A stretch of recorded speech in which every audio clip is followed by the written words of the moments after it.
Orang yang berbahasa roh itu orang gila. Serius yang ngomong. Pertama kita mau belajar secara esensial dulu. Secara esensi, secara motivasi.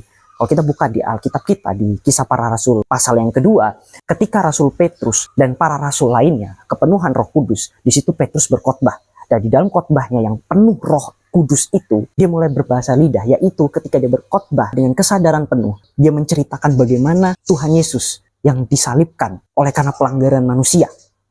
Intinya dia menceritakan Injil, kabar baik, gitu ya, kepada semua orang yang datang dari berbagai daerah, yang otomatis mereka dari berbagai bahasa. Tetapi ketika Petrus menyampaikan dengan bahasanya, dimengerti oleh orang dalam bahasanya orang itu sendiri. Kayak misalnya, saya menyampaikan dalam bahasa Indonesia, tapi ada orang Cina yang datang, dia mendengar itu seperti saya ngomong pakai bahasa Cina, jadi dia mengerti. Ada orang Jepang datang, saya seperti ngomong pakai bahasa Jepang. Ada orang Jerman datang, seperti saya ngomong pakai bahasa Jerman. Jadi bukan sekira bukan seperti itu.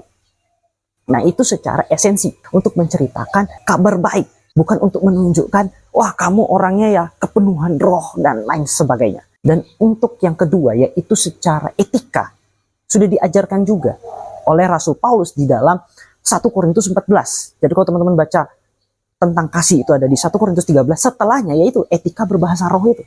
Jadi yang pertama etikanya adalah 2-3 orang. Kedua harus tertib. Ketiga harus meminta karunia untuk bisa mengerti. Karena kalau kalian baca nih di ayat 23, kalau semua orang berbahasa roh, tapi mereka sendiri nggak bisa menerjemahkan, terus datang orang nih yang belum percaya Tuhan, datang, terus denger kalian ngeping di situ, kan karena ada ya gereja bilang, ayo semua berbahasa roh, jangan keraskan hati. Padahal orang yang duduk sih belum tentu semua dikaruniai oleh karunia berbahasa roh, tapi dipaksa, akhirnya semua asal yeping semua, yang penting kelihatan rohani. Orang yang nggak tahu apa-apa, reaksinya satu, kamu orang gila. Dan itu ada di firman Tuhan. Sebelum kalian bilang saya menghakimi, menuding, Rasul Paulus juga sudah ngomong begitu.